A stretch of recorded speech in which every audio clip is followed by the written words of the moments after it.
Maintenant que cette séance a été faite, au nom de la MESA, de la Maison européenne de Strasbourg-Alsace, j'aimerais saluer tout le monde et vous remercier d'être si nombreux.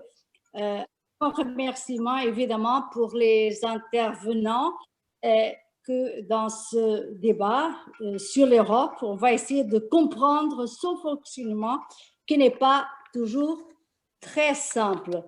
Au long des années et avec les différents traités, le pouvoir ont été d'une certaine façon mieux distribués.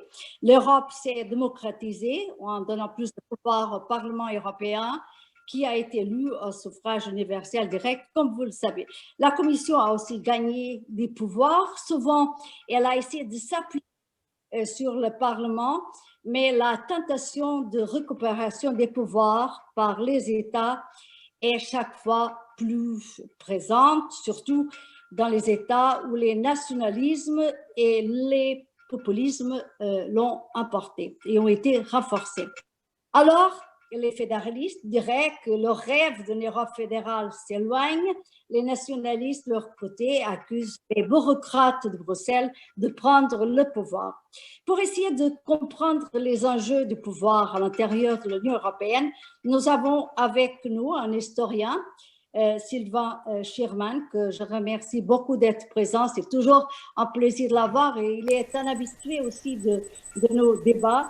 Une juriste, Frédéric Béraud, aussi, elle aussi fait partie, je dirais, presque de la MESA. Elle aussi, elle participe souvent à des débats des profs universitaires et un député européen, Marc Tarabella, socialiste, belge, un Belge qui aime Strasbourg et aussi un Belge qui aime la MESA puisqu'il participe et il accepte toujours de participer dans les débats que nous organisons. Alors, avec vous, Sylvain Schirman, je prends le titre du débat. Le Conseil européen que réunit, comme vous savez, les chefs d'État et de gouvernement. Est-ce que le Conseil est l'impulsion de l'Europe ou au contraire est-il l'obstruction de la construction européenne? Alors, je vais donner à peu près 5-10 minutes à chacun de vous, en sachant qu'après, vous pouvez à nouveau intervenir. Et on passera à des questions de la salle. Je vous donne, monsieur le professeur, la parole. Merci d'abord pour l'invitation à la MESA, et puis puisque vous me laissez que 5 minutes, je vais être très bref. C'est assez clair que quasiment depuis le Je peux vous début... donner, Pardon? je peux vous donner des. Non, non, je ne vais pas prendre 10, sinon on coupe le débat. Mais c'est assez clair que depuis le début de la construction européenne, cette idée que les chefs d'État et de gouvernement et du Conseil européen soient un moteur d'impulsion est une idée extrêmement partagée au sein des États et au sein des chefs d'État et de gouvernement. Trois choses. La preuve, c'est au cœur du plan Fouché du général de Gaulle. Quand le général de Gaulle met en place le plan Fouché, l'idée est très simple. Pour lui, c'est en fait d'ouvrir des domaines politiques comme la politique extérieure, la politique culturelle, la politique de défense, et de rendre les chefs d'État et de gouvernement responsables de l'impulsion dans ce domaine.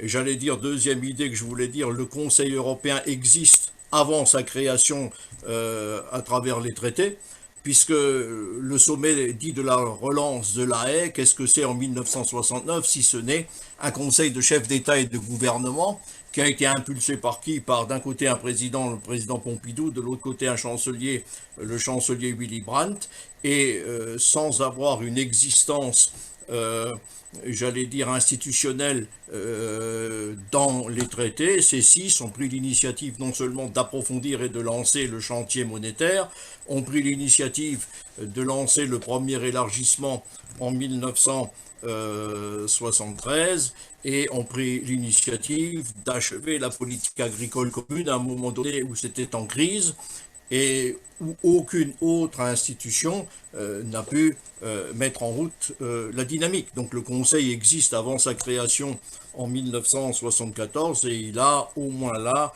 eu un rôle d'impulsion majeur. La deuxième chose que je voulais vous dire à ce propos, c'est que même avant sa création, l'espèce de présidence du Conseil, pas la présidence tournante, mais quelqu'un qui l'incarne, existe déjà, puisque sur le chantier monétaire, les 5 partenaires de la France ont demandé, alors qu'il n'est pas président en exercice de la CE, au président Georges Pompidou d'aller rencontrer en leur nom le président américain Richard Nixon aux Açores en 1971 pour en fait discuter avec lui de la stabilisation du système monétaire international et notamment de discuter avec lui des nouvelles parités pour le dollar. Et donc Pompidou s'acquitte, c'est la rencontre des Açores en 71, s'acquitte de sa mission au nom de ses collègues chefs d'État et de gouvernement et sans aucune existence communautaire légitime. Donc ces choses sont en place avant la création en 1974 du Conseil européen et ces choses sont aussi en place avant la création de cette fonction de président du Conseil européen qui a été successivement occupée par un certain nombre de choses. Donc il est assez clair que c'est pas une nouveauté actuelle, mais c'est quelque chose d'assez concomitant de la construction européenne, que les chefs d'État et de gouvernement s'installent là-dedans et à certains moments dits de crise prennent les initiatives tout simplement parce qu'ils estiment, et parce qu'ils l'ont aussi d'une certaine façon, avoir la légitimité politique pour avancer et vous allez le retrouver assez fréquemment avec Mitterrand, Kohl et le sommet de Stuttgart, c'est lui qui, après la crise du début des années 80, met en route le processus que va achever Delors de l'acte unique. Vous allez les retrouver, on va parler de Strasbourg, ces États au sommet de Strasbourg en 89, dans un contexte extrêmement délicat qui est celui de la sortie qui est celui de la fin de l'Empire soviétique progressivement en Europe, pour lancer 2 chantiers, le chantier de l'union monétaire et le chantier de l'union politique. Donc vous allez les retrouver assez fréquemment comme des éléments d'impulsion. Après, ça pose un problème qui est présent depuis le début, et je terminerai là, qui est en fait qui contrôle et comment on contrôle. Et quel est le rôle des autres institutions face à cela? Et là, il y a une modification à la fin des années 70, à mon sens, c'est l'élection de suffrage universel du Parlement européen qui peut lui donner une légitimité qu'il n'avait pas avant 1979, parce que le sommet dit de la relance de la haie a été fait par les États qui, en fait, ont informé leurs parlements nationaux. Et voilà, le contrôle citoyen s'est limité à cela. Mais depuis 1979, il y a très clairement, on le voit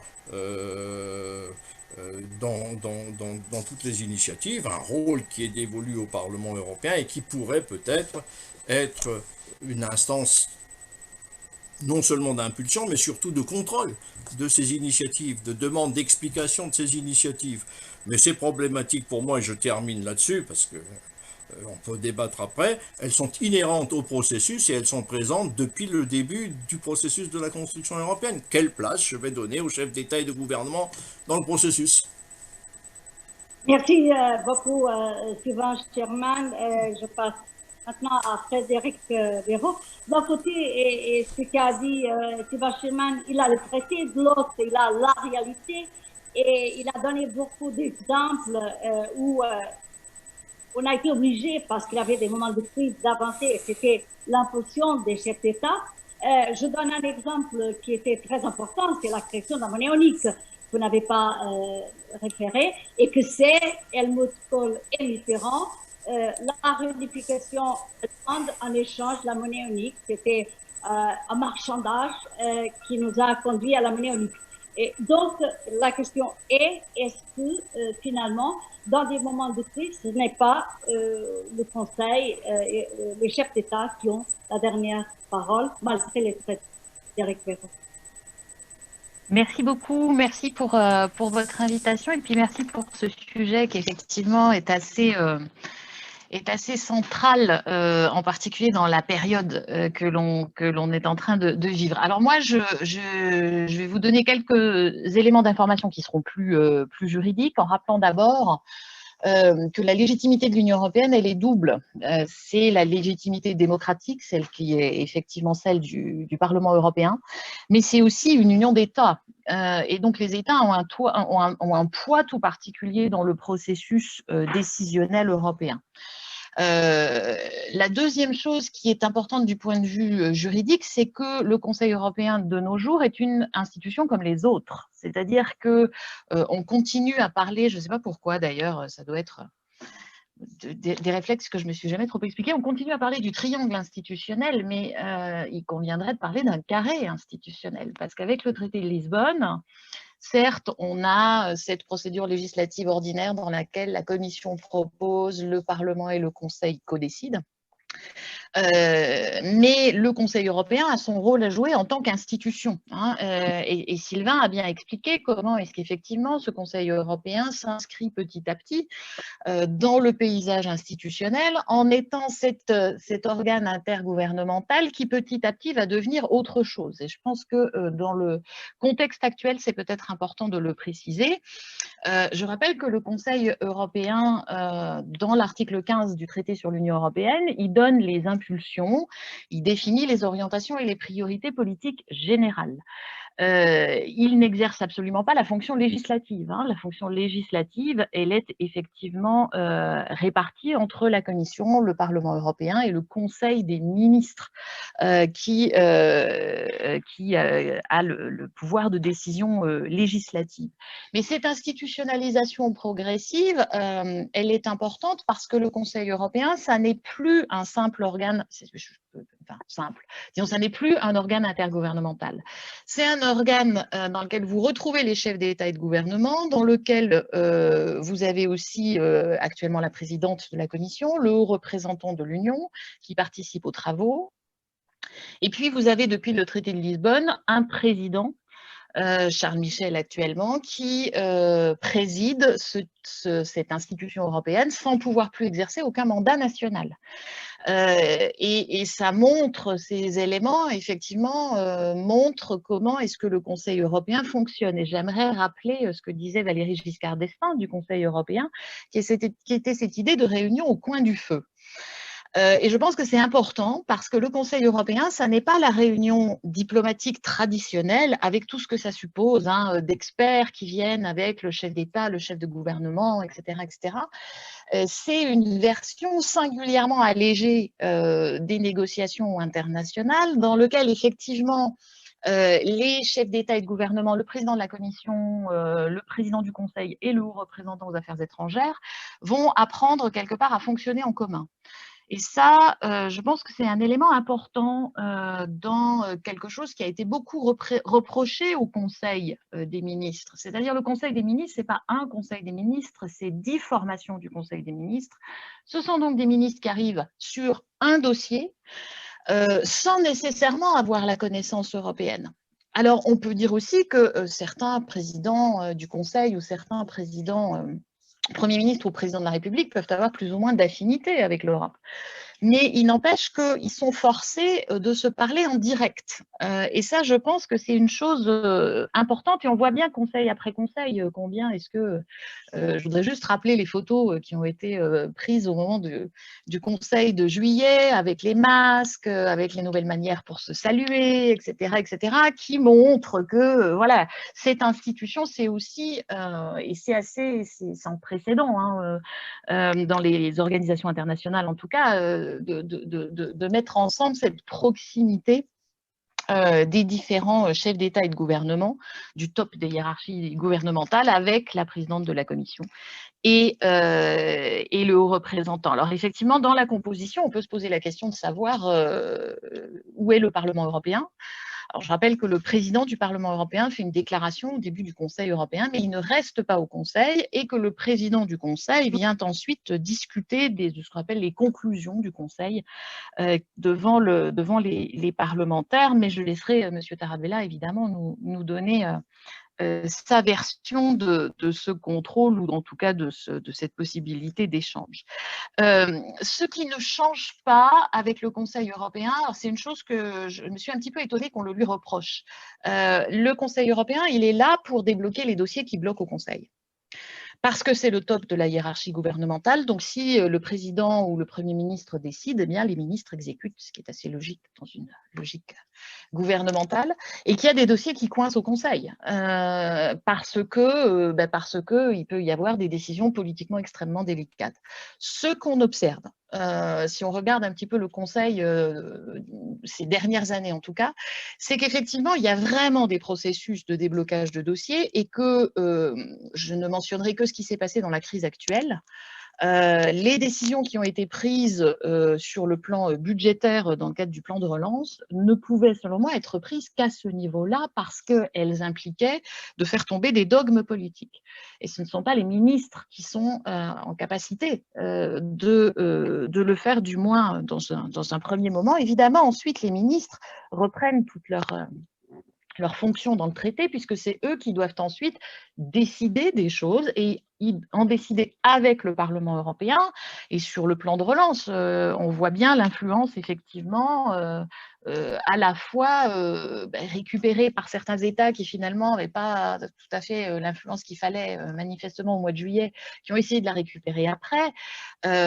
Encore une fois, hein, l'opposition de la Hongrie au plan de relance a quand même c'est résolu au plus haut niveau, c'est-à-dire au niveau des chefs d'État et de gouvernement, en particulier de Mme Merkel, qui a joué ce rôle-là, alors même qu'elle ne présidait pas le Conseil européen, mais seulement le Conseil des ministres, via ses ministres d'ailleurs. Mais on voit bien effectivement l'importance qui est prise par ces chefs de gouvernement au moment des crises politiques. Alors, ce qui est sûr, c'est que le traité donne au Conseil cette possibilité de débloquer, cette possibilité d'impulser les politiques, de décider de ce qu'on fait et de ce qu'on ne fait pas en matière d'adhésion, en matière d'état de droit, en matière, etc. Donc ça fait partie des attributions du Conseil européen. Là où il y a quelque chose qui change, c'est qu'il est dit à l'article 15, paragraphe 3, que le Conseil se réunit 2 fois par semestre sur convocation de son président. Et là, il est clair, en tout cas, si on regarde, je n'ai pas fait la statistique, mais je pense sur les 2 dernières années, il se réunit beaucoup, beaucoup plus. Mais parce que je pense aussi que nous avons quand même en Europe une conjonction de textes sur la table des négociations comme jamais on a eu. C'est-à-dire que gérer en même temps la crise sanitaire, la crise financière, la crise sociale, la crise environnementale, le Brexit, la crise de l'état de droit, sans parler des relations diplomatiques, je pense que voilà, on n'a jamais eu cette conjonction-là. Donc, évidemment, ça a augmenté la fréquence de ces réunions. Alors, la question, elle est de savoir si cette fréquence de réunion, elle s'explique parce que l'on est en crise et qu'elle devrait revenir à un rythme un peu plus normal, en tout cas si j'en juge par le traité, ou si c'est une habitude qui s'installe, en particulier grâce à la visio, hein, qui a aussi fait que c'est plus facile de réunir des chefs d'État et de gouvernement et le président de la Commission dans une même pièce, comme on le fait ce soir. Et on voit ce soir au nombre de participants que ça marche pas mal non plus, même par visio. Alors, est-ce qu'on gardera cette modalité-là et est-ce que cette modalité-là sera une modalité qui augmente le nombre de réunions de ce Conseil européen? Ça, je ne sais pas. Reste ce qu'évoquait Sylvain, le problème du contrôle parlementaire. Alors, 2 choses à propos de ce contrôle. Je pense d'abord le contrôle parlementaire. Il y a un certain nombre de questions qui se posent. Qu'est-ce que c'est que le contrôle parlementaire en tant que crise sanitaire? Et ça, je pense que ce n'est pas du tout le problème de l'Europe, c'est un problème qui est très général. Je dirais même qu'il y a un problème dans tous les États du monde, en tout cas qui disposent d'un Parlement national à peu près digne de ce nom. Ça pose le problème de savoir ce que le Parlement veut faire, parce que la crise suppose d'agir vite, parce que la crise suppose aussi de prendre des décisions et des contre-décisions. On le voit bien, hein, les évolutions de l'Europe sur le contrôle des frontières intérieures avec le coronavirus, évidemment, évoluent au fur et à mesure des vagues, on va les appeler comme ça, de contamination. Donc, est-ce que ça n'est pas, est-ce que c'est une situation qui va être pérennisée? C'est effectivement une question qui se pose. Probablement que ça pose aussi plus généralement la question du contrôle parlementaire. Partant de crise et sans crise. Alors, j'entendrai évidemment avec beaucoup de plaisir M. Tarabella nous en parler juste après moi. La question, effectivement, elle est un peu pour le Parlement européen aussi de savoir comment il exerce son pouvoir.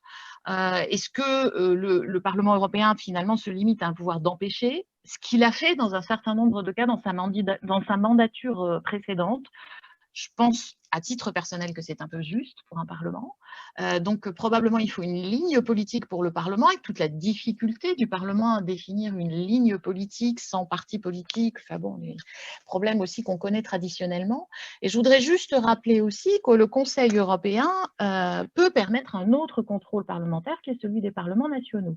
Je rappellerai que quand Mme Merkel vient négocier au Conseil européen, elle a discuté avant avec son Parlement, ce qui pourrait peut-être être aussi une idée, je conçois, assez mal adaptée à la Ve République, mais elle m'a l'air d'avoir quelques possibilités d'évolution, cette Ve République, donc peut-être faudrait-il poser aussi cette question-là. Les chefs d'État et de gouvernement ne sont pas tombés de nulle part, hein, ils sont le produit d'une élection directe ou indirecte. Donc, en termes de légitimité démocratique, il ne faut peut-être pas minorer non plus cette légitimité-là, qui suppose peut-être d'autres aménagements, effectivement, que simplement dire que le Conseil européen est un facteur d'obstruction. Merci beaucoup, Frédéric Béraud. Beaucoup de questions que vous avez lancées. C'est vrai que le Conseil européen a pris l'habitude de se réunir de 2 fois par semestre. L'année dernière, il s'est réuni 12 fois, donc c'est 6 fois plus. Est-ce que c'est une bonne chose? Est-ce que dans la situation de crise, ce n'est pas au Conseil de donner l'impulsion? Alors, la question que vous avez aussi lancée, que je la passe directement à Marc Tarabella, qui contrôle le Conseil? Quel rôle du Parlement européen dans tout ce débat? Est-ce que finalement la Commission n'est pas votre allié contre le Conseil certaines fois? Et on a vu comment ce débat qui a eu lieu sur le fait de lier l'état de droit au fonds européen, le Parlement, finalement, a bien gagné cette bataille qui n'était pas prévisible au départ, puisqu'il y avait une énorme pression de certains pays comme l'Hongrie, dont Frédéric Béraud avait déjà parlé. Marc. D'abord, merci pour votre invitation. Ça me fait plaisir de vous retrouver, même si malheureusement, je ne pourrai aller boire un verre au Côte Bar après, puisque je ne suis pas à Strasbourg, évidemment, mais j'ai vu quelques visages d'ailleurs, je salue. J'ai vu Jay Canning, mais ça, Fernanda, tu le connais bien, François Brunagel et Ambroise Perrin, notamment, qui est loin, est à Wissembourg, normalement. Et quelques personnes que j'ai déjà croisées. Cela étant dit, il serait dommage qu'après cette évolution des institutions européennes, et c'est bien qu'on ait ce triple regard historique, juridique et politique, le vivant au quotidien maintenant depuis 16 ans, le Parlement européen, et le processus législatif, il serait dommage de limiter, comme vous l'avez très bien dit, Madame Béraud, de limiter le pouvoir du Parlement à un pouvoir de contrôle du Conseil. C'est davantage, d'abord, il faut mettre en exergue le pouvoir législatif, de co-législateur, qu'on appelle aujourd'hui la procédure législative normale, et qui, depuis le traité de Lisbonne, nous a donné un pouvoir accru sur une quarantaine de domaines, dont l'agriculture, où jusqu'à 2009, nous n'étions que consultés en tant que Parlement, alors que c'était de loin le premier budget de l'Union, même si relativement il diminue, c'est quand même toujours le premier budget de l'Union européenne. C'était évidemment un paradoxe. Alors, pour répondre à votre question d'abord, par rapport à impulsion ou obstruction, ce n'est jamais noir ou blanc la réalité. Alors, moi, ma sensation, c'est qu'il est davantage une obstruction, parfois salutaire, j'expliquerai, et aussi, il est une force d'impulsion, et Fernanda, tu l'as dit, en période de crise. C'est le Conseil qui amène des solutions et on va en reparler. Obstruction, pourquoi? Parce que, je prends un exemple, hein, tout ce qui nous a concerné ces dernières années, la politique d'accueil des migrants.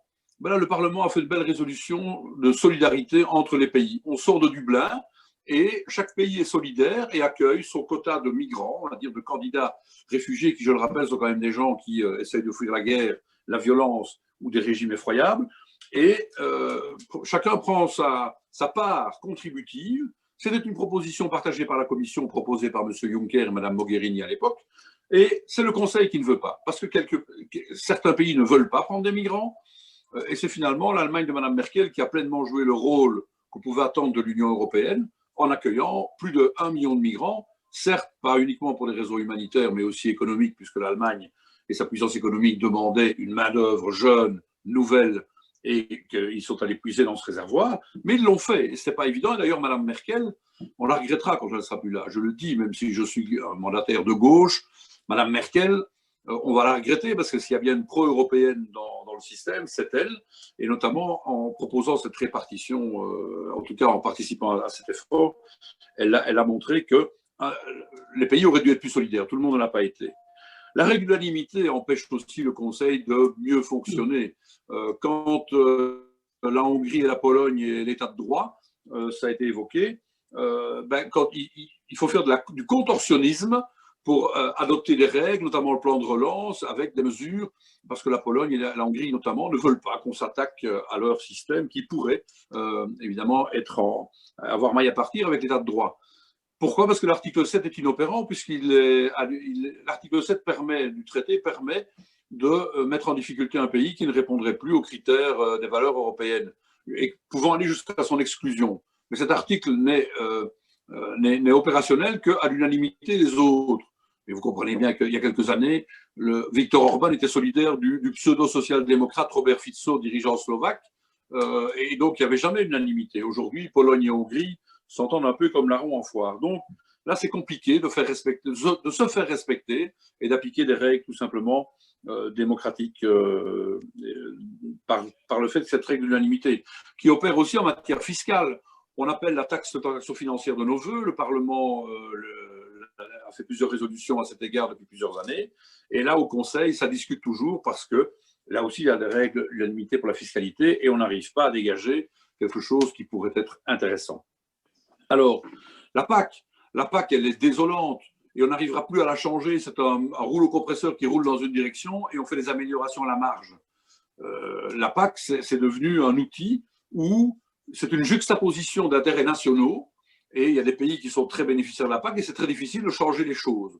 C'est un monde très conservateur, le monde agricole, et donc certains changent à la marge, mais il est désolant que l'Alsace, d'ailleurs, la plaine alsacienne, heureusement vous avez Strasbourg, Colmar, les beaux villages autour, et les vignobles, évidemment, mais la plaine alsacienne, c'est désastreux de voir le maïs partout, parce qu'évidemment, on encourage l'élevage industriel, alors qu'on devrait faire l'inverse, c'est encourager l'herbage ou la multiculture, avec des céréales, du soya, etc., et, pas du soya, le colza, pardon.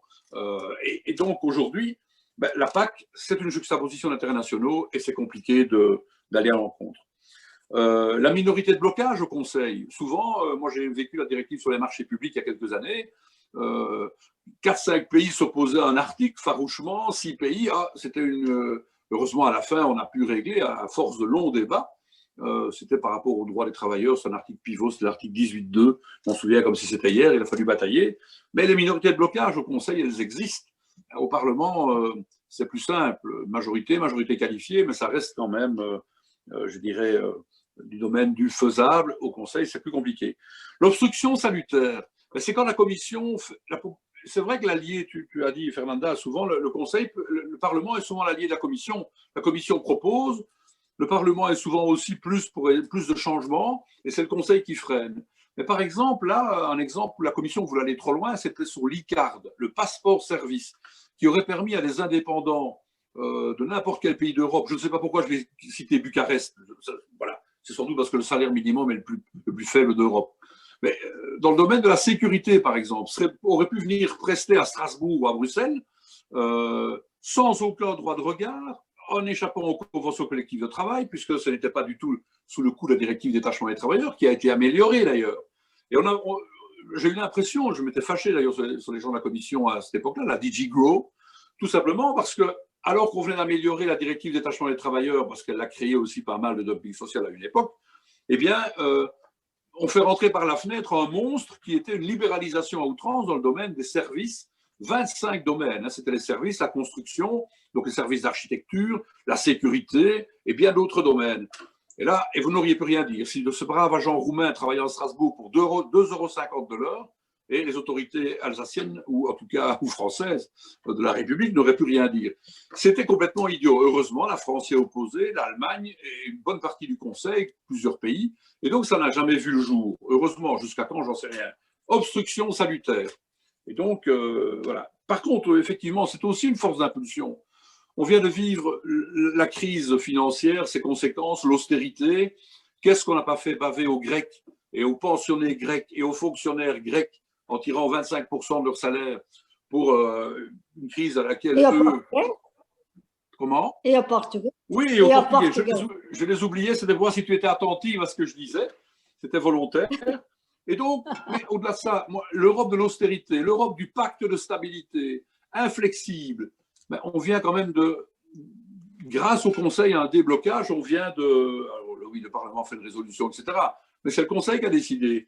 Et singulièrement aussi le rôle de l'Allemagne qui a dit, ben, non, le programme de relance, il le faut. Moi, je ne l'appelle pas de 1850 milliards, ça c'est erroné, c'est fallacieux, c'est 750 milliards, puisque les 1100 autres milliards, c'est le budget européen pour les 7 années à venir. Donc le plan de relance, c'est quand même novateur, en allant dans les déficits publics, en permettant leur accroissement, en espérant que ce soit des dépenses, des investissements collectivement intéressants, évidemment. Il faut que cet argent soit, et là il faudra vérifier partout en Europe, comment cet argent est utilisé.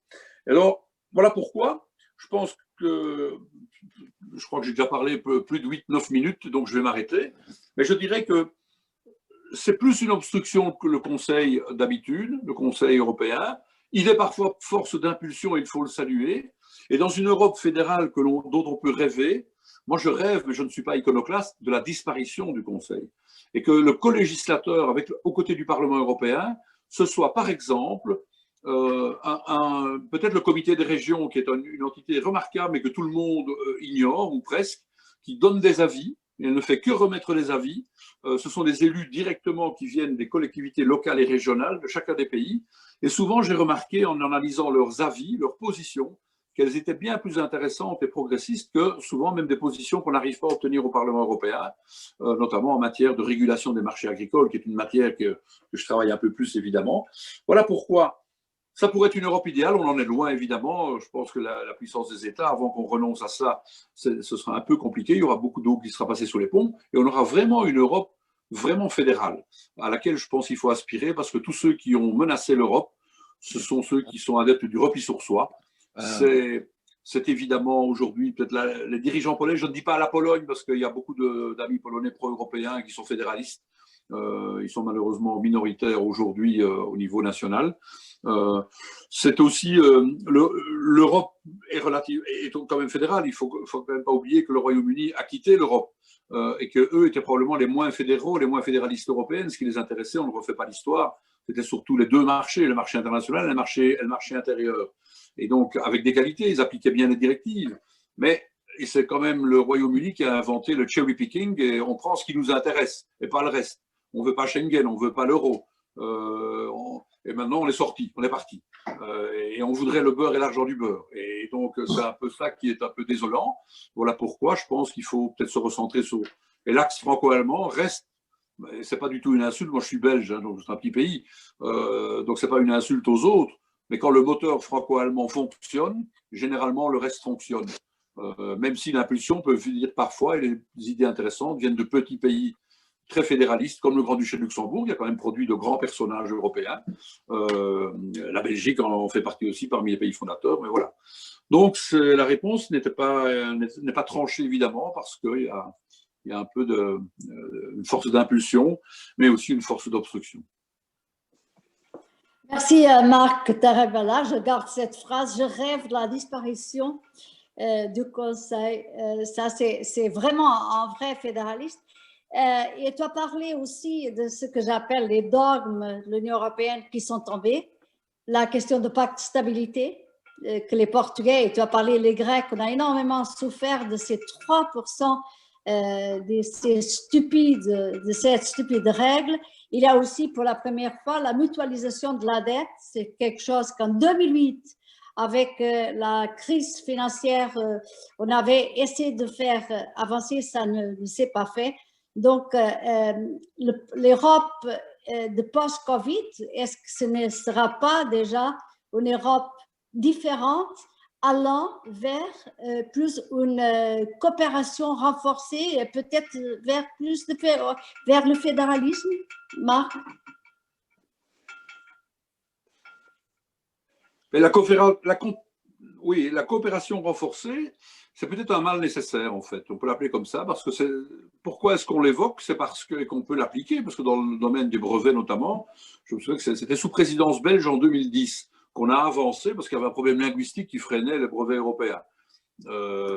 On disait, oui, mais s'il n'y a que l'anglais, ça ne va pas. Il faut aussi l'allemand, qui est quand même la plus grande puissance industrielle européenne. Alors, il faut le français, parce que juridiquement, Mme Béraud sera d'accord, le français est quand même plus précis. Et donc, ouais, bah alors les Espagnols disent, ouais, mais s'il y a ces 3 langues-là, il faut l'espagnol. Alors, les Italiens, il faut l'italien. Mais un brevet à 5 langues, c'est impayable. Et donc, il a fallu avancer. Et il y a eu une coopération renforcée. C'est un des exemples, il y en a sans doute d'autres. Mais ça veut dire que tout le monde ne veut pas avancer de la même manière. Donc là, c'est à la fois un aveu d'échec parce que tout le monde ne veut pas suivre le train ou épouser finalement toutes les opportunités et les contraintes d'être dans l'Union européenne. Mais à un moment donné, il faut pouvoir avancer. Et donc, si quelques pays veulent avancer ensemble dans une même direction, il faut sans doute pouvoir le permettre. Mais oui, l'Europe fédérale, on n'y est pas vraiment parce que malgré tout, il y a quand même, elle s'est élargie, l'Europe.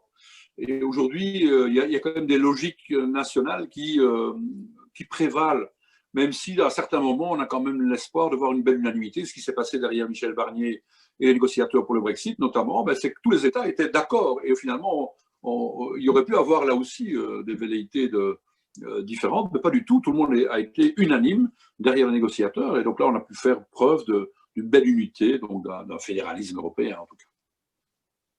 Sylvain Sherman a un commentaire sur ce que vient de dire Marc Tarabella. C'est certainement le rôle du politique que d'esquisser des perspectives sur l'évolution possible de l'Union européenne et de tracer quelques perspectives. C'est peut-être plus le rôle de l'historien de remettre d'autres éléments en perspective par rapport à ce qui vient d'être dit, parce que je pense qu'il faut sortir un peu de cet élément binaire impulsion, obstruction. D'abord, quand il y a une obstruction au niveau du Conseil, l'obstruction souligne un problème, et un problème à résoudre, et un problème qui tient à cœur à un certain nombre, pas simplement d'États, parce que en fait, les États, c'est aussi une incarnation d'identité. Or, l'Europe, ce sont des identités plurielles. Et ces identités plurielles sont là côte à côte, et comment les marier, comment les faire avancer, c'est un vaste problème qui est là aussi présent à travers tout le processus de la construction européenne. Nous sommes ainsi faits en Europe que nous avons des cultures politiques différentes, des référents politiques différents, des fonctionnements politiques différents, et tout ça vous montre qu'en fait la démocratie, elle peut s'exprimer de multiples façons. Parce que nous sommes tous des États démocratiques, bon, avec quelques problèmes dans l'un ou l'autre État par rapport à l'État de droit, mais disons globalement sur 27 États, vous en avez quand même 23, 24 qui sont des États sur lesquels il n'y a pas de problème, et pourtant cette démocratie se vit différemment. Elle se vit différemment en France, elle se vit différemment en Allemagne, elle se vit différemment en Italie.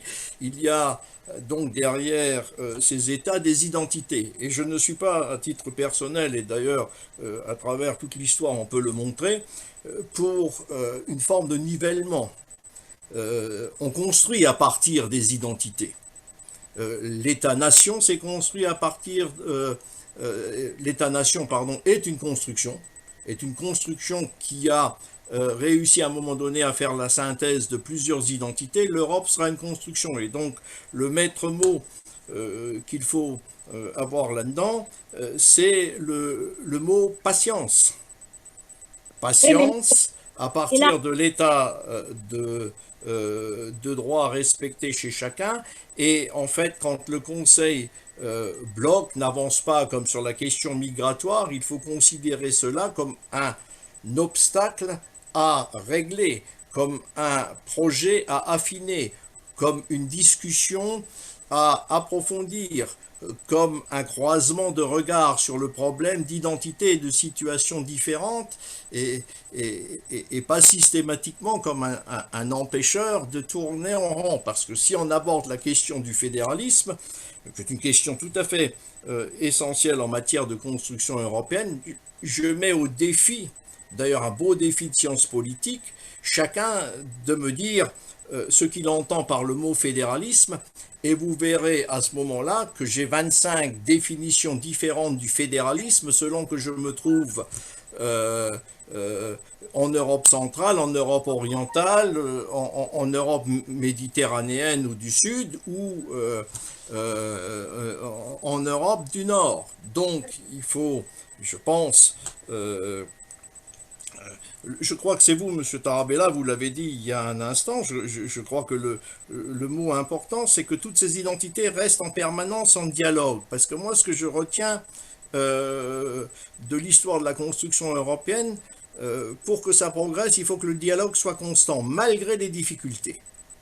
Et la grande nouveauté européenne, c'est qu'on va pratiquement atteindre les 80 années d'existence dans un dialogue entre ces identités qui ne conduisent pas au conflit. Ça, c'est le maître mot. C'est-à-dire ce mot, l'Europe, c'est la paix, c'est pas un mot vain.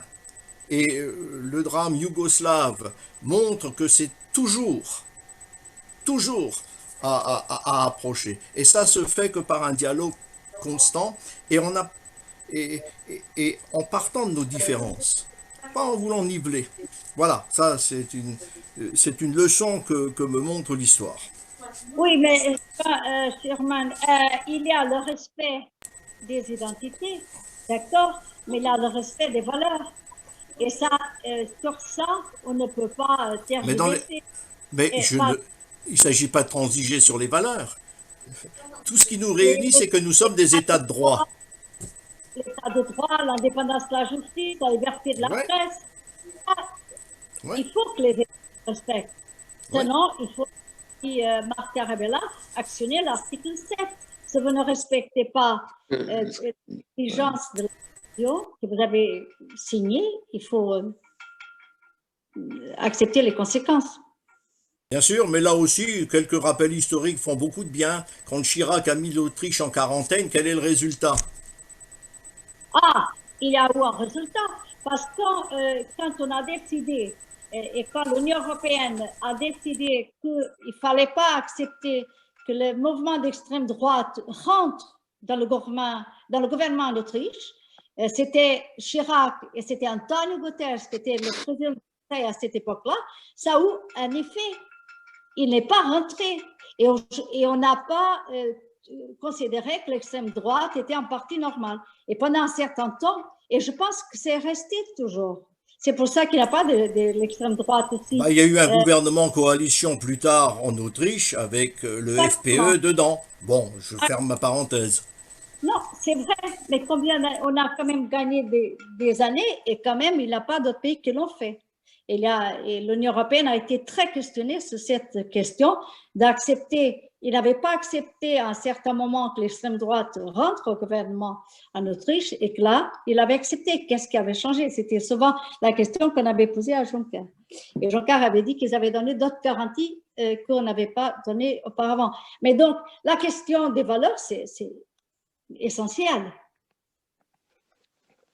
Je dirais que c'est une question essentielle. Je ne suis pas sûre, moi, que l'article 7, ça soit la meilleure manière de d'aller dans le sens de plus d'état de droit. Je pense que c'est référence à une question que j'ai vue un peu passer dans le chat, mais je pense que le rôle de la Cour de justice est aussi extrêmement important, hein, entre autres, enfin, quand on parle d'état de droit, je pense qu'effectivement, il vaut mieux en discuter devant la Cour qu'entre gouvernements nationaux, que ce soit d'ailleurs au sein du Conseil comme du Conseil européen.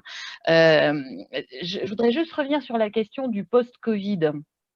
Bon, qui tarde un peu, en termes de, on est encore en pleine dedans, donc c'est un petit peu difficile de vraiment aller dans l'idée de ce qui se passera après, mais je trouve assez intéressante deux choses. D'abord, malgré les mouvements nationalistes, c'est quand même drôle de voir qu'à chaque fois qu'il y a un problème, en fait, ce qu'on revendique, c'est plus d'Europe. Je prendrai l'exemple de l'Europe de la santé. Alors, je ne suis pas sûre d'ailleurs que ce soit une très bonne idée de vouloir réviser le traité sur ce domaine-là, parce que je pense qu'on peut déjà beaucoup faire, mais quand même, ce qui est revendiqué, et pas pour les mêmes raisons, mais finalement un peu par tout le monde, c'est d'avoir plus d'Europe de la santé. Et à cet égard, le Brexit est une excellente nouvelle, c'est-à-dire que ça veut dire qu'on peut effectivement sortir du système sans nécessairement faire imploser le système, qui était quand même une vraie question.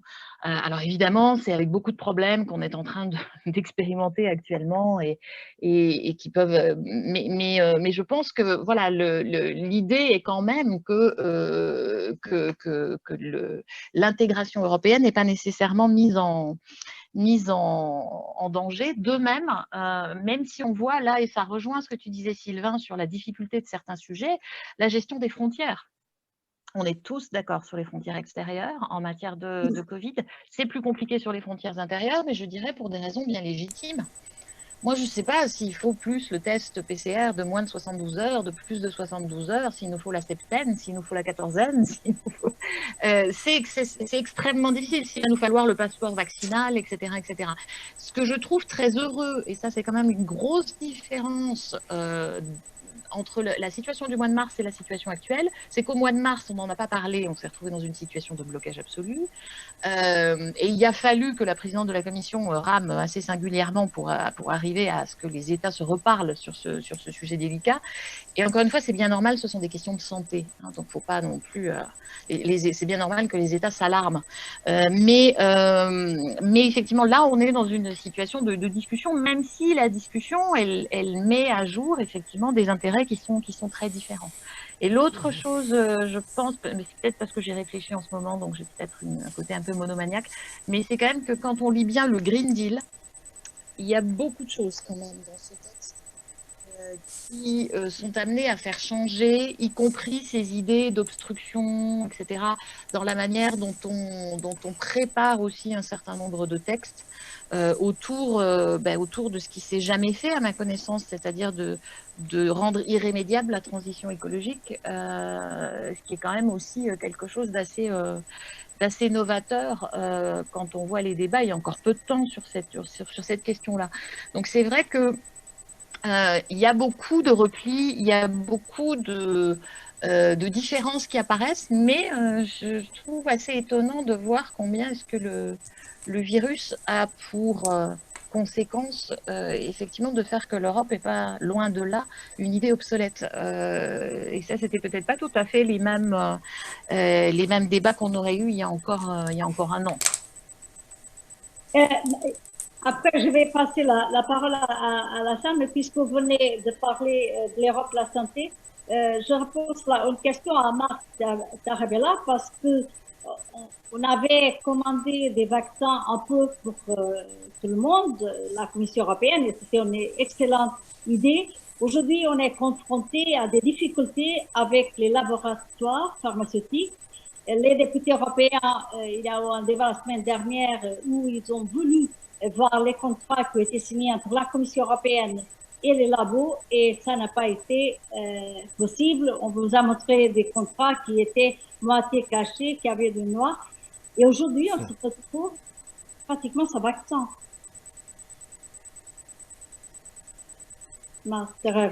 Oui, j'avais vu la question. Et Jake avait posé une question par rapport au vaccin aussi.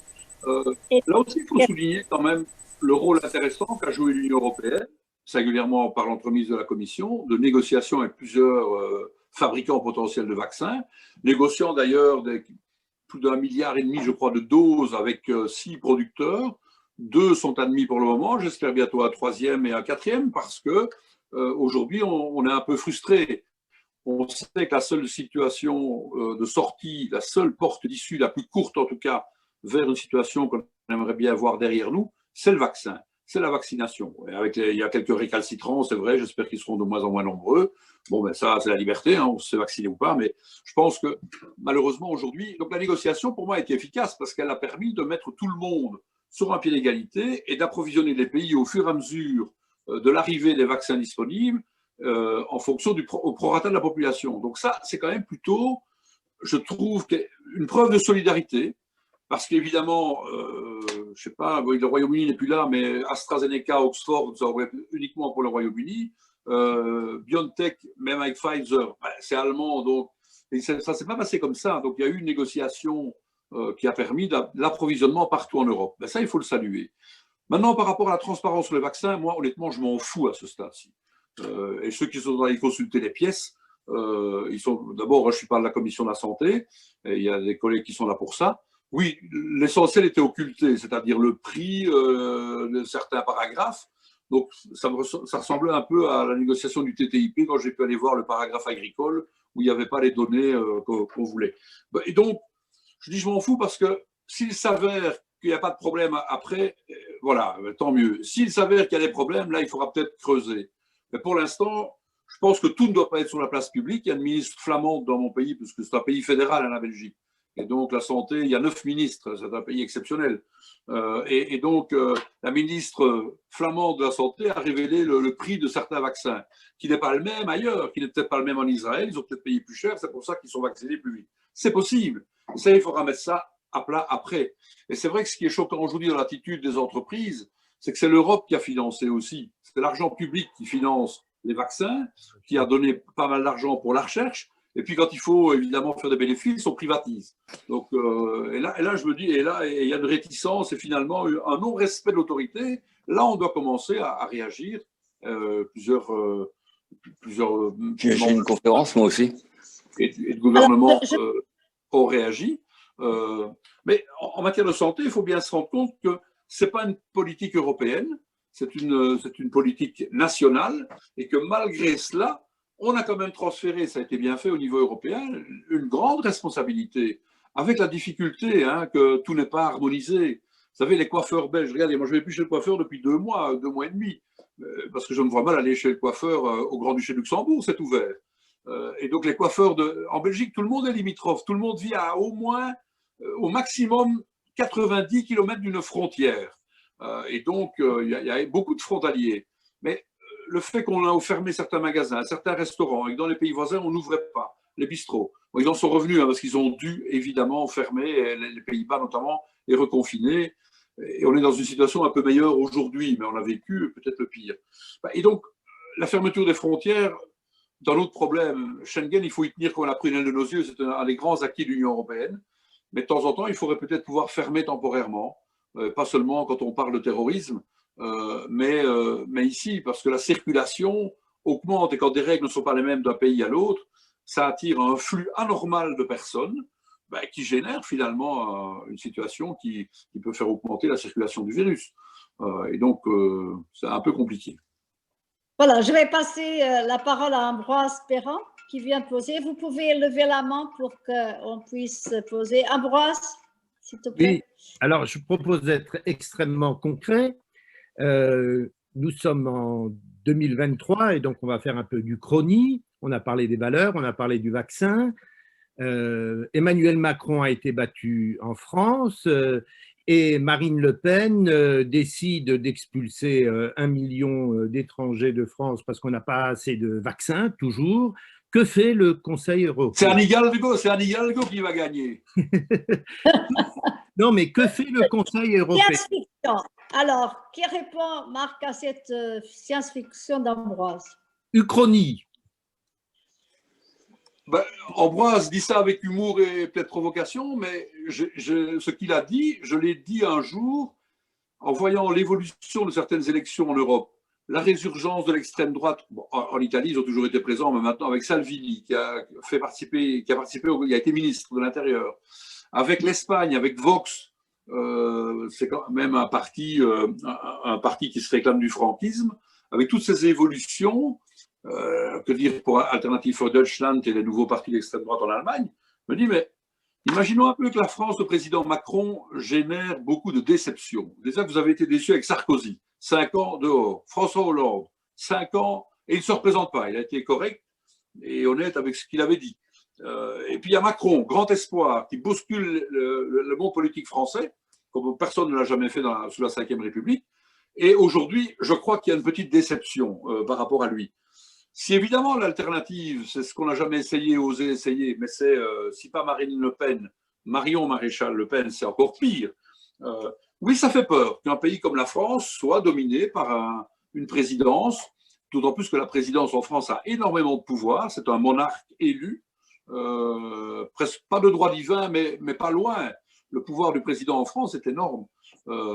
Et donc, clairement, ça peut faire peur. Maintenant, ce qui me donne à réfléchir que malgré tout, tout cela recule, c'est que tous ces gens, même Orban n'a plus la cote en Hongrie, il est toujours Premier ministre.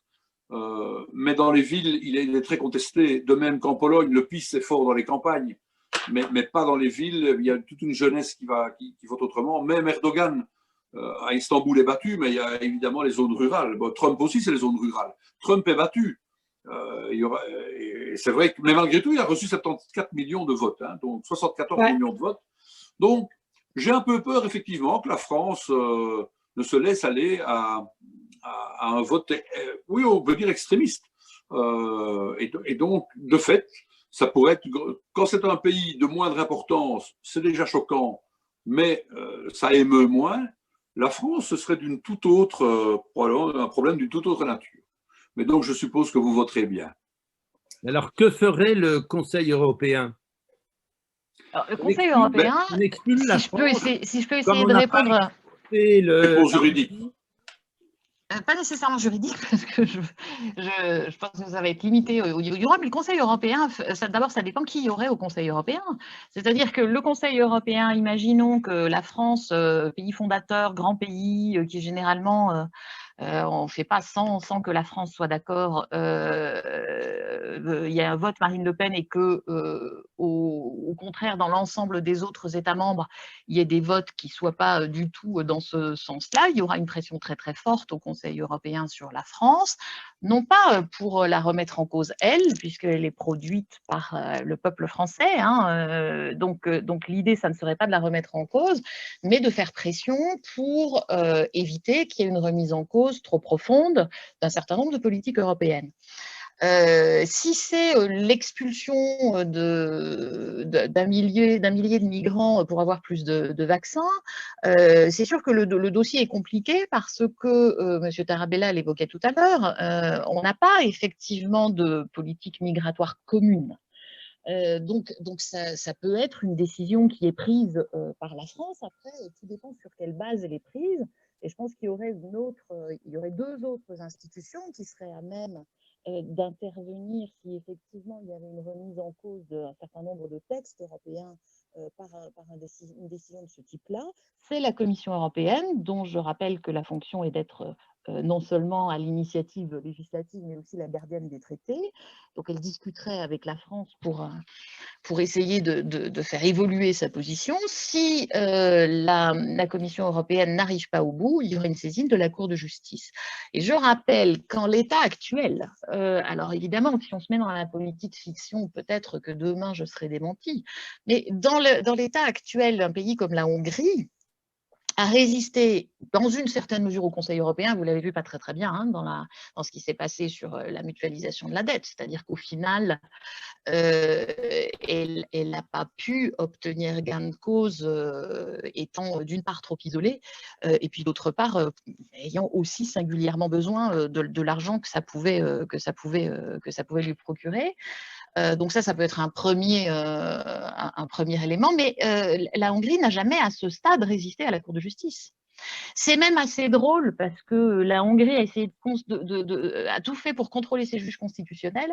Et puis quand on en est venu à la conditionnalité par rapport à l'état de droit qu'évoquait Marc Tarabella tout à l'heure, là il a dit oui mais il faudrait qu'on puisse faire recours à la Cour de justice pour savoir si vraiment on viole l'état de droit ou pas.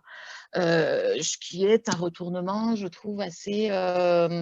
voilà, que d'un certain côté, je trouve assez réjouissant de voir qu'effectivement, il y a quand même des juges dans lesquels croit, y compris Viktor Orban. Alors évidemment, ça peut toujours se passer, hein, mais je pense qu'il y a quand même aussi, et c'est l'avantage de ce Conseil européen que j'ai essayé d'évoquer tout à l'heure, c'est que je pense quand même que voilà, il y a un certain nombre de garde-fous qui sont mis. Ça ne veut pas dire que tout sera résolu, ça veut dire qu'en l'état, pour le moment, on arrive quand même, bon an, mal an, avec pas mal de négociations, mais ça, c'est l'Europe. J'ai coutume de dire à mes étudiants que c'est compliqué à 2, donc il ne faut pas s'étonner que ça le soit à 27 États. Hein, puis je ne parle pas des 750 ou un peu moins maintenant députés européens. Donc c'est compliqué, l'Europe, et c'est de la négociation permanente, mais on arrive quand même à négocier. Alors après, évidemment, si on a une majorité d'États qui est contraire aux valeurs, là, tout ce que je vous aurais dit ira certainement à l'encontre des valeurs européennes. Alors, j'ai beaucoup de réactions dans la salle. J'ai une de Annette que je remercie beaucoup et qui a aidé à préparer ce débat. Si on quitte les décisions à l'unanimité, le type de situation évoquée à l'heure actuelle n'est pas plus préoccupante. Comment sortir l'unanimité? Et puis, j'ai un autre commentaire aussi et une autre question sur la question sur laquelle on n'a pas parlé, qui est le Spitzenkandidat. Le fait que les nominations au poste de l'Union européenne, président de la Commission, président du Conseil, dépendent du choix des chefs d'État et pas du choix du Parlement européen. Le Parlement européen, d'ailleurs, qui voulait qu'au moment des élections européennes, on choisisse le président en même temps de la Commission. Et puis, il y a une autre question aussi sur un sujet qu'on n'a pas évoqué, et donc vous pourrez tous les trois un peu qui est la question aussi, est-ce qu'il ne faut pas un nouveau pacte social avec des projets clairement identifiés? Impliquer les peuples dans le projet européen, c'est faire avancer la démocratie et lutter contre le populisme. Et peut-être je commence par Sylvain Sherman. On parle beaucoup de cette conférence sur le futur de l'Europe qui a énormément de difficultés à avancer. Ça devait être lancé par Madame Merkel. Elle n'a pas pu le faire parce qu'entre-temps, il y a la pandémie. Qu'est-ce que vous attendez de cette conférence? Je réagis un peu à pas mal de choses qui ont été dites et en même temps à votre question. D'abord, sur ce qui a été dit à propos de l'arrivée éventuelle ou non de l'extrême droite au pouvoir, je veux juste rappeler que Salvini n'a pas pu faire tout ce qu'il a voulu faire en matière de migration quand il était aux affaires en Italie, le peu de temps où il a été, et donc ça montre quand même le poids que peut avoir cette construction, y compris pour des gens qui la remettent en question du jour au lendemain. Ensuite, sur d'autres choses qui ont été dites, un certain nombre de questions. La question consiste à savoir, et c'est toute la difficulté pour le Conseil, si à travers ce vote à l'unanimité ou cette recherche du compromis, disons plutôt que le vote à l'unanimité, je préfère employer l'expression recherche du consensus, recherche du compromis entre les États, c'est quelque chose qui est très ancien et qui s'est mis en place au compromis de Luxembourg en 66 sur la crise de la chaise vide et dont on n'est pas sorti et qui continue comme ça. On peut peut-être inverser aussi la question. Qu'est-ce que ça signifie pour un État être mis en minorité ou être renversé par un vote à l'unanimité? Je veux dire que ce que moi je préconise toujours, c'est il me semble que la méthode la plus rationnelle, c'est la recherche du compromis. Tant pis, ça prend du temps. Tant pis, il y a des obstructions, tant pis, il y a excusez-moi de l'expression, des coups de gueule, des coups de gueulante, mais c'est encore ce qui est le plus efficace parce que on voit quand même sur la longue durée que n'importe quel État, si vous essayez de lui imposer un vote à la majorité qualifiée, se hérisse et sur n'importe quel problème est capable de défendre ses intérêts, tout simplement parce que nous sommes dans du multilatéralisme.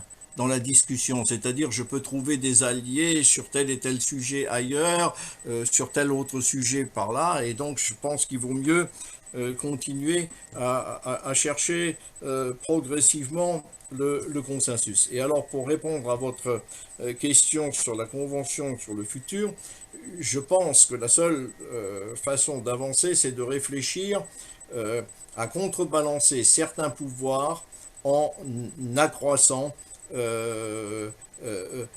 les pouvoirs du Parlement. C'est là qu'il y a des choses à chercher, à faire exister différemment. L'histoire du Spitzenkandidat que vous avez évoqué il y a un instant. Il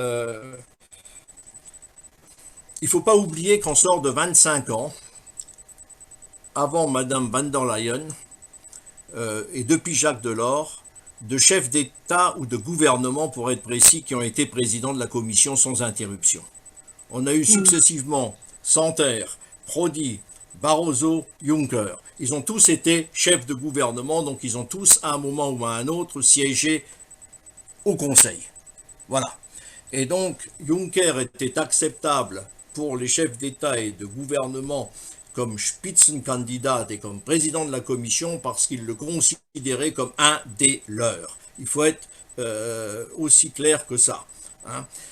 À partir du moment où les formations politiques, ce qui a été le cas du PPE, ramènent aux chefs d'État et de gouvernement, un, quelqu'un qui n'est pas des leurs, deux, quelqu'un qu'on considère comme un second couteau. Il faut pas tourner autour du pot. C'était le cas de Manfred Weber, qu'on n'estimait pas à leur niveau. Il faut être, je pense, entre guillemets, vous mettez l'expression stupide de penser qu'ils vont accepter ça comme ça. Ben, ils ont accepté le fait dominant du PPE, puisqu'ils ont choisi Madame van der Leyen.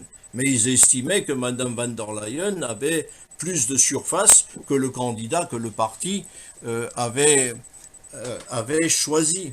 Et moi, je note l'autre évolution qui est intéressante, c'est que pour la première fois depuis Jacques Delors, on a de nouveau une présidente de la Commission qui n'est pas été chef d'État ou de gouvernement. Ça fait 25 ans qu'on n'a que des chefs d'État et de gouvernement, un quart de siècle qui président la Commission. Et ce qui est heureux... Pardon ? Et ce sont deux beaux choix, autant Delors que Van der Leyen. Et ce qui est heureux, c'est qu'on sorte un peu de ce cénacle de chefs d'État et de gouvernement, et avec quelqu'un qui a de la surface du poids, qui n'est pas une politicienne de seconde zone, et qui respecte aussi le vote, puisque le PPE étant le premier parti, eh bien, elle vient de ce premier parti. Et donc,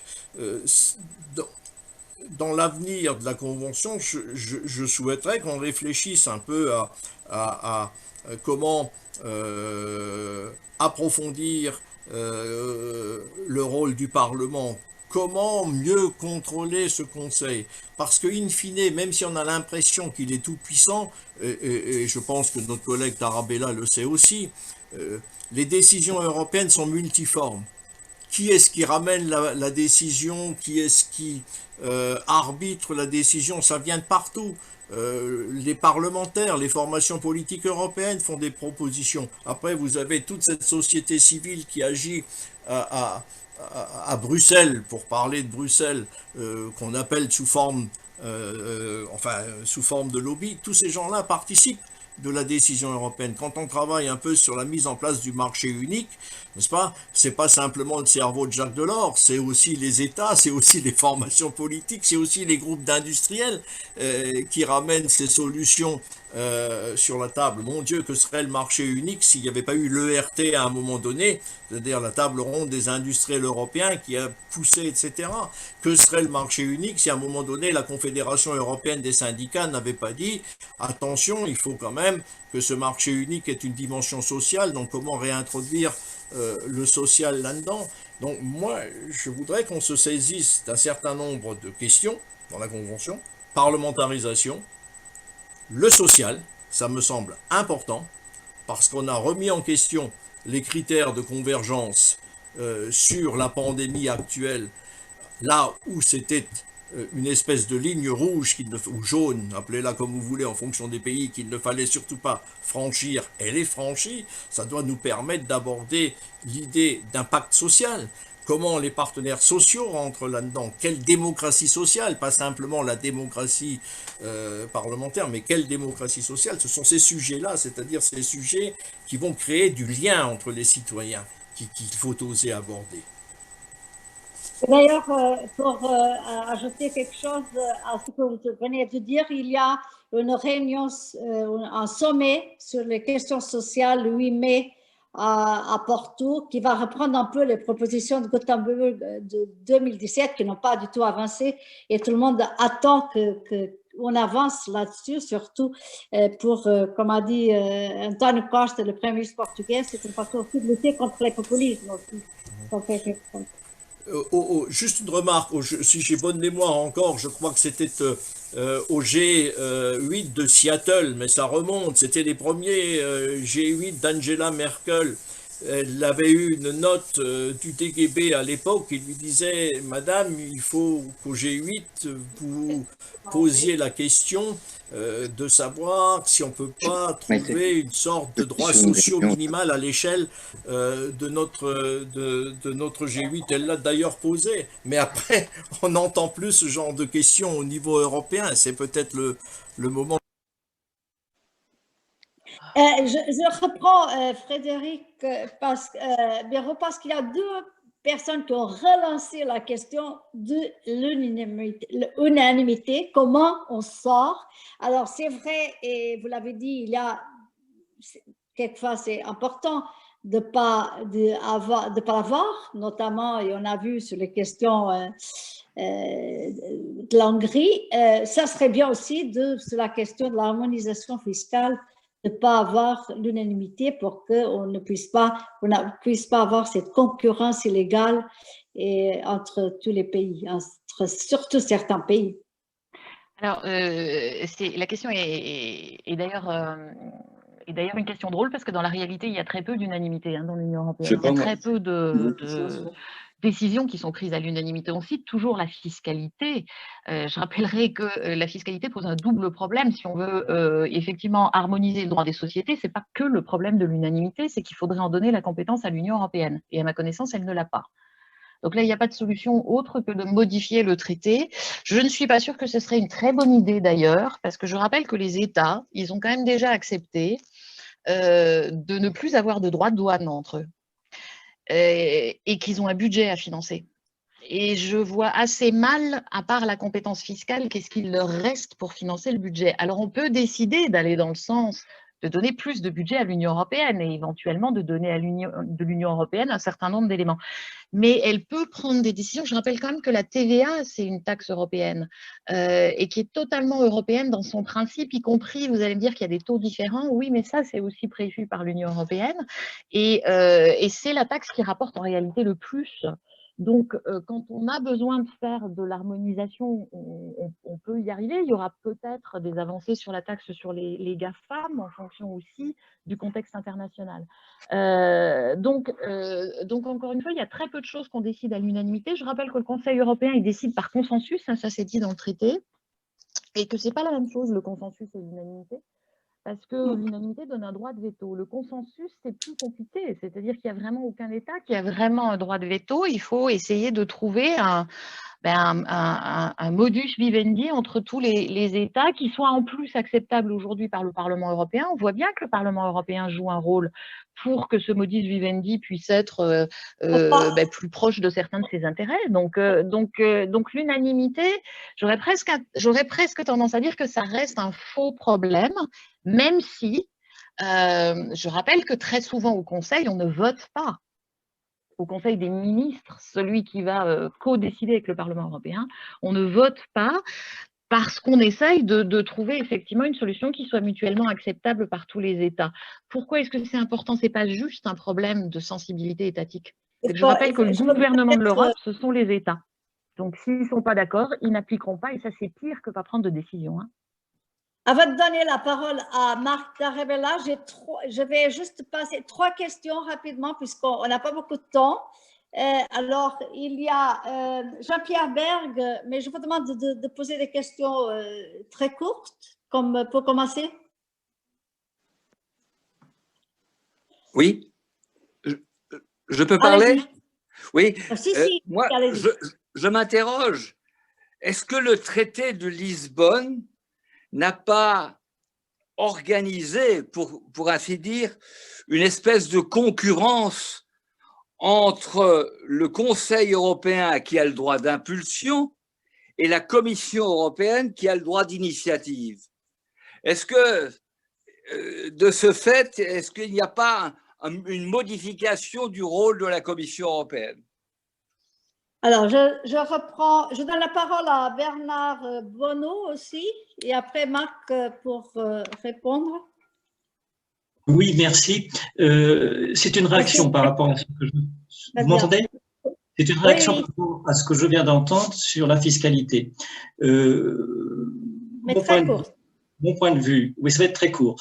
Il me semble que pour que l'Union européenne devienne véritablement forte, il faut qu'elle dispose d'une ressource propre, d'une fiscalité propre. Dans le domaine, pour ceux qui sont élus locaux, dans le domaine des collectivités locales, lorsqu'on est passé des contributions, ce qui est le cas de l'Europe, 70% du budget de l'Europe sont des contributions des États. Lorsqu'on est passé des contributions à la fiscalité propre, on a complètement changé d'état d'esprit et d'efficacité. Donc, tant que l'Europe n'aura pas une fiscalité propre, et donc un impôt sur les sociétés, on a parlé de l'harmonisation fiscale, et là je suis d'accord, il faut qu'on avance sur l'harmonisation fiscale. Quand on aura harmonisé la fiscalité, les bases de l'impôt sur les sociétés, on disposera d'un impôt, d'une ressource propre qui permettra à l'Union européenne d'être plus efficace et ça nous évitera les marathons budgétaires qui durent jusqu'à 2 ou 3 heures du matin. Merci beaucoup. Je suis sûre que Marc Tarabella est absolument d'accord avec vous. Il va être ravi de répondre à cette question importante de ressources propres. Et tout le reste aussi, sur le Spitzenkandidat aussi, c'est important pour son groupe. Bien, alors peut-être de manière peut-être désordonnée, mais revenir à l'unanimité, même si effectivement, vous l'avez dit, Madame Béraud, ça peut paraître anecdotique parce qu'il y a très peu de matières sur lesquelles l'unanimité est réellement. Et vote à l'unanimité veut dire droit de veto. Et ça ne devrait plus être, même sur les quelques matières pour lesquelles il y a cette unanimité, parce qu'à 27, ça veut dire blocage, tout simplement. Et donc, il faut pouvoir trouver une majorité qualifiée, surqualifiée. Ça, je pense que, de toute façon, le traité le prévoyait par rapport à la pondération des États membres et leur poids relatif en termes de vote. Je pense qu'il y a moyen de trouver un système qui fasse disparaître cette règle dans les quelques matières dans lesquelles elle s'applique. Alors, oui, le Spitzenkandidat, moi je ne suis pas un fétichiste du Spitzenkandidat parce que, c'est marrant, mais le député socialiste que je suis a une admiration pour une commissaire, c'est Madame Vestager, et elle est libérale, et libérale danoise, donc c'est quand même pas les libéraux les plus progressistes. Hein. Les Danois, c'est souvent très, très ultra-libéraux, comme le FDP en Allemagne. C'est quand même les libéraux les moins sympathiques du groupe Renew, parce qu'ils sont très, très ultra-libéraux. Mais Mme Vestager est une commissaire exceptionnelle. Moi, je l'avais je l'avais auditionnée dans sa première mission en 2014, en marché intérieur, protection des consommateurs, en marché intérieur. Elle était exceptionnelle, elle répondait à tout de manière méthodique, systématique. Elle n'éludait rien. Elle était impressionnante. Et elle s'est révélée être une commissaire efficace. D'ailleurs, c'est une des seules qui remplit au même poste, à part les présidents de commission comme Barroso qui a fait 10 ans, et sans doute, oui, et Jacques Delors, et bien, Madame Vestager a rempli dans le même commissariat, c'est-à-dire qu'elle n'a pas dû changer de poste. C'est très rare, mais c'est parce qu'elle est compétente. Et donc, pourquoi je parle de Madame Vestager? Parce que si on me disait un jour, parce qu'il y a une majorité européenne plutôt de centre droit, c'est Madame Vestager qui sera la présidente de la commission, sans aucun. Enfin, il faudrait quand même qu'elle ait un programme et qu'elle le présente. Hein. On vote quand même sur un programme plutôt que sur une tête. Mais sur la personne, je dirais, bravo, c'est un bon choix. Et donc, elle vient du Parti libéral, elle n'aura aucune chance d'être Spitzenkandidat. Enfin, elle pourrait être Spitzenkandidat des libéraux, mais elle aura peu de chances de venir du parti le plus important. Et je trouve que ce n'est pas toujours bon qu'on vienne du plus grand parti. Parce que, quelque part, c'est une rente de situation qui l'a peut-être été pour les socialistes à une époque, qu'il l'est pour le PPE aujourd'hui, alors qu'il y a des personnes qui peuvent être remarquables dans d'autres familles politiques et qui pourraient être choisis et être emblématiques. Donc, par contre, effectivement, ça avait été souligné par une des personnes qui a réagi, c'est un aveu de faiblesse du Parlement. On a inventé ce système de Spitzenkandidat avec Jean-Claude Juncker, Martin Schulz à l'époque, et puis c'est le Conseil qui choisit quand même au prix d'une nuit où tout a changé, tous les postes étaient interchangeables, ce qui ressemble davantage à un marchandage assez peu crédible. Mais M. Sherman a très bien parlé d'ailleurs. Si je l'avais écouté avant de voter, j'aurais peut-être voté pour Mme von der Leyen, parce que moi j'ai voté contre. Alors ce n'est pas contre la femme, pas contre la personne, c'est contre le marchandage de laquelle elle est issue.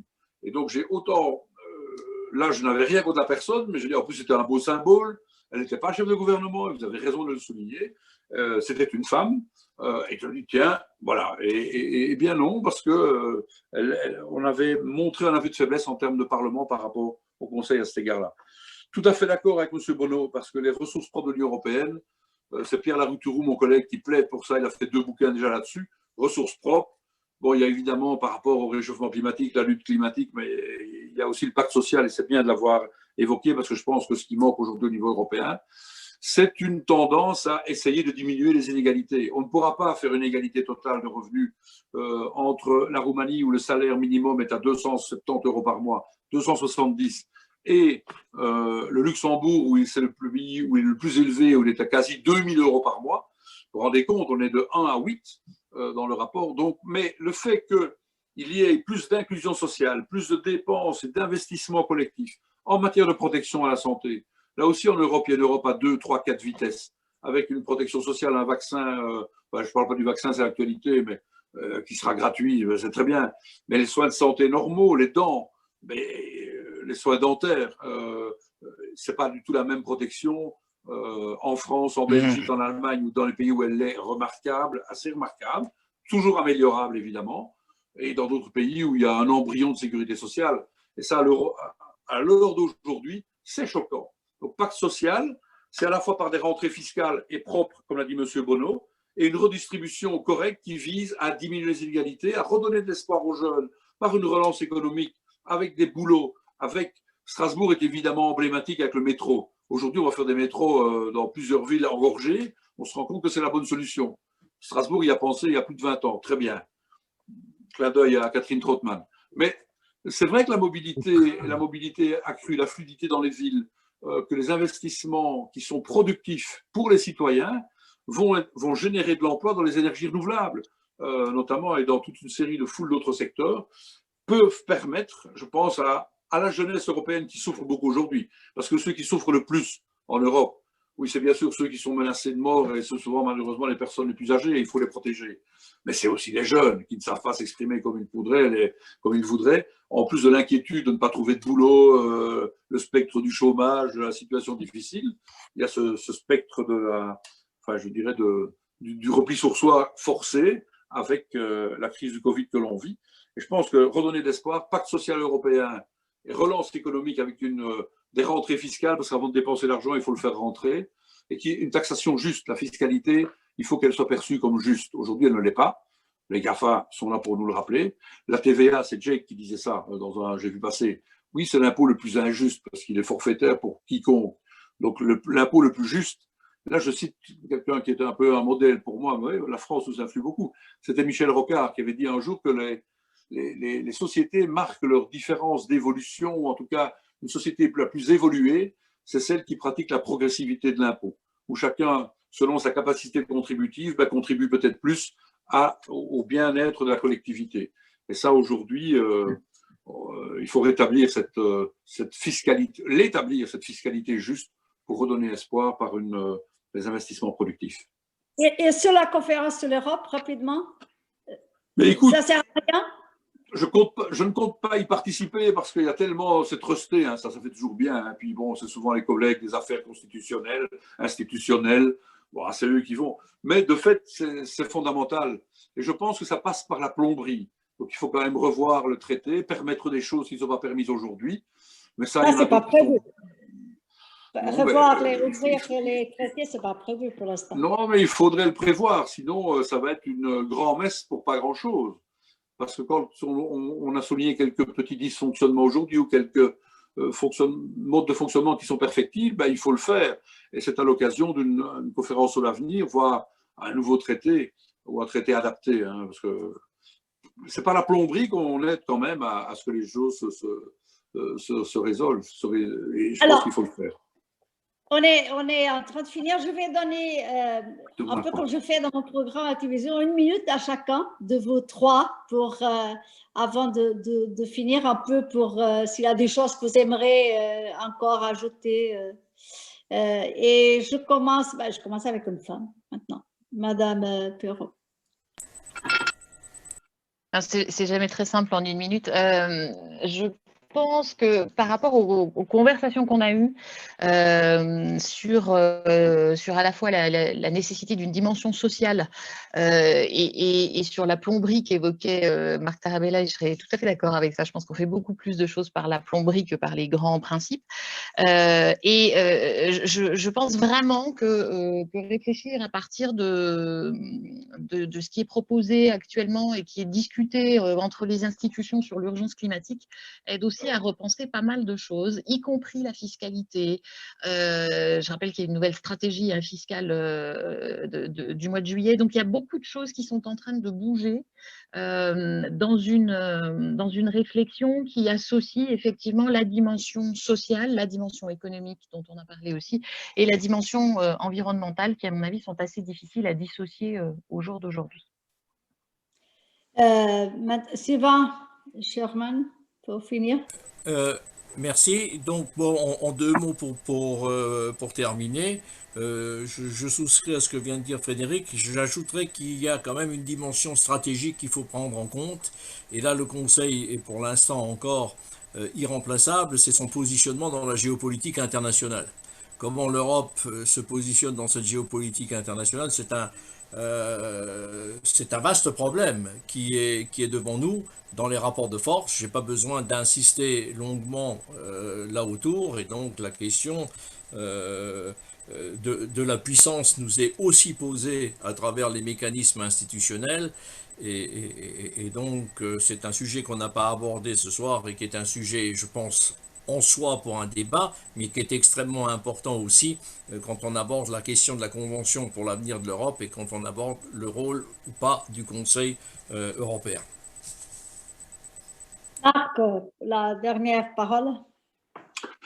Je vais peut-être rebondir sur un propos antérieur de M. Sherman que j'utilise souvent. C'est l'image de la paix. L'Europe, c'est la paix. C'est 75-80 ans bientôt de paix que le continent n'a jamais connu auparavant, que l'Union européenne n'a jamais connu auparavant. Vous avez raison de mentionner la Yougoslavie. Il y a en 92-93, c'est-à-dire il y a entre 25 et 30 ans, à moins d'une journée de voiture de Strasbourg à une journée de voiture de chez nous, il y avait la guerre et il y avait des dizaines de milliers de victimes. Et on a été incapable de l'arrêter. Donc l'Europe doit évoluer de manière peut-être multidirectionnelle. Alors c'est vrai que la diplomatie, c'est important. Malheureusement, ça reste l'apanage des États membres et ça n'est pas transféré au niveau européen, mais on doit avoir une force de défense aussi.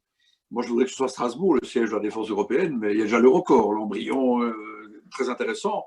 Mais une force de frappe, pourquoi? Parce que si ça devait éclater dans les Balkans, et ça pourrait, eh bien, il faut qu'on soit capable, en termes d'Union européenne, d'éteindre l'incendie tout de suite et d'envoyer des casques bleus intra-européens, sans attendre les résolutions de l'ONU, etc., qui parfois ne sont pas suivies des faits. Et donc, une Europe beaucoup plus fédéraliste aussi sur sa politique internationale, parce qu'aujourd'hui, on est petit sur la politique internationale. Les problèmes à nos frontières, c'est la Turquie qui prend position, c'est la Russie. De la Syrie à la Libye, c'est les Russes et c'est la Turquie. Et donc, on n'existe pas, parce qu'on est peut-être divisé, parce qu'on n'ose pas, parce qu'on n'a pas la force de frappe européenne. Et donc, c'est sans doute une des dimensions qu'il ne faut pas négliger à l'avenir, c'est de pouvoir se faire respecter, de compter, d'être stratégiquement un partenaire intéressant pour d'autres. On l'est économiquement, mais d'être aussi à d'autres niveaux. Voilà, merci beaucoup. Je voulais remercier tous les intervenants, Marc Tarabella, Frédéric Béraud et Sylvain Sherman. Je voulais dire un grand remerciement, vraiment du fond du cœur, à 2 membres de la MESA, Annette et Jean-Claude Thierry. C'est eux qui ont l'idée de ce débat. C'est eux qui l'ont préparé, qui ont beaucoup travaillé, qui vous ont contacté. Je voulais vraiment, au nom de la MESA et à mon nom personnel, les remercier beaucoup. Merci.